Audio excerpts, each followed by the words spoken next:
प्रिय दोस्तों, सभी को जय मसीह की। आइए आज हम नीति वचन की किताब अध्याय 8 और 19 से मेरा फल चोखे सोने से वरन कुंदन से भी उत्तम है और मेरी उत्तम उपज उत्तम चांदी से अच्छी है। मैं धर्म के मार्ग में और न्याय की डगरों के बीच में चलती हूँ, जिससे मैं अपने प्रेमियों को परमार्थ का भागी करूं और उनके भंडारों को भर दूं। यहोवा ने मुझे काम करने के आरंभ में वरन अपने प्राचीन काल के कामों से भी पहले उत्पन्न किया। मैं सदा से वरन आदि ही से पृथ्वी की सृष्टि से पहले ही से ठहराई गई हूँ।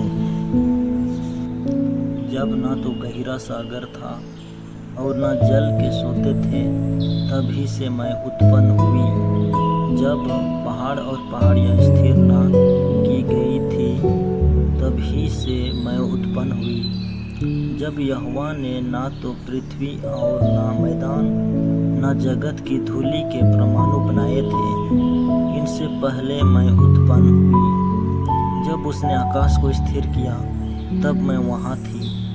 जब उसने गहरे सागर के ऊपर आकाशमंडल ठहराया, जब उसने आकाशमंडल को ऊपर से स्थिर किया और गहरे सागर के सोते फूटने लगे, जब उसने समुद्र की सीमा ठहराई कि जल उसकी आज्ञा का उल्लंघन न कर सके, और जब वह पृथ्वी की नींव की डोरी लगाता था, तब मैं कारीगर सी उसके पास थी और प्रतिदिन मैं उसकी प्रसन्नता थी और हर समय उसके सामने आनंदित रहती थी। मैं उसकी बसाई हुई पृथ्वी से उत्पन्न थी और मेरा सुख मनुष्यों की संगति से होता था। इसलिए अब हे मेरे पुत्रों, मेरी सुनो। क्या ही धन्य है वे जो मेरे मार्ग को पकड़े रखते हैं। शिक्षा को सुनो और बुद्धि को मान हो जाओ, उसके विषय में अनसुनी ना करो।